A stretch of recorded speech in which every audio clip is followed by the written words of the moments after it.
বাগান কি তোমার? হ্যাঁ, তুমি কি এখানেই থাকো? আমি না থাকলে আমও থাকে না, আমের পাতাও থাকে না। আম খায় কিসে? মানুষে, আর পাতা? ছাগলে। ও, আম না হয় মানুষে খায়, তো ছাগল কি গাছে উঠে নাকি? মানুষে ছিঁড়ে দেয় কি ছেড়ে দেয়? পাতা। বাবু তাহলে চলো বাগানটা একটু ঘুরে দেখাও।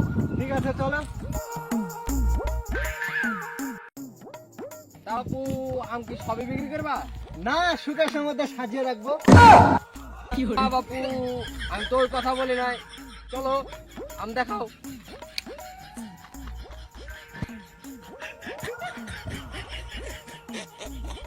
তা বাপু, এ গাছের আমের নাম কি? এই গাছের আমের নাম রয়্যাল বেঙ্গল বাঘা। এই গাছের নামকরণের রহস্যটা কি বাপু? এই আম যদি বাঘের পুঙ্গায় দেওয়া হয় তো বাঘ ঝাড়ে দৌড় দেয়। বাপু তাইলে এই আম তো মনে হয় জন্মের খাটা। তো এই আম কত করে ধরবা? 50 করে দিও। না বাপু, ওই 50-50 চলবে না, একদম 40। বাবু, ওর কথাও বাদ, আমার কথাও বাদ, একবারে 45 করে দিও। বাপু তুমি অত বুঝছো না, এ বাজারে এ আম নিয়ে যা আমরা ওই 42 টাকা করে বেচতে পারবো না, তাহলে আমাদের লাভ কোথায় থাকলো? 40 তো কম হয়ে যায়, 44 করে দিও। না বাপু, ওই যে বলেছে দাম ওই দামই হবে, দিলে দাও নাহলে আমরা গেলাম।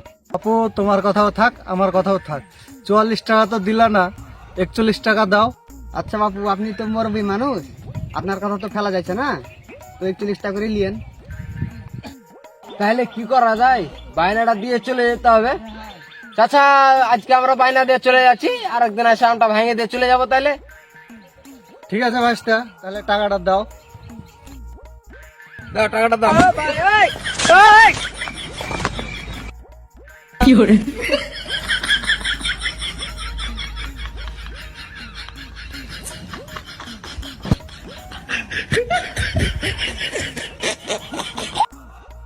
টাকাটা আপনাকে অ্যাডভান্স দিয়ে গেলাম চাচা, আমরা আরেকদিন এসে আম পুরো বাগান আম ভেঙে যাব আর বাকিটা পেমেন্ট করে যাব।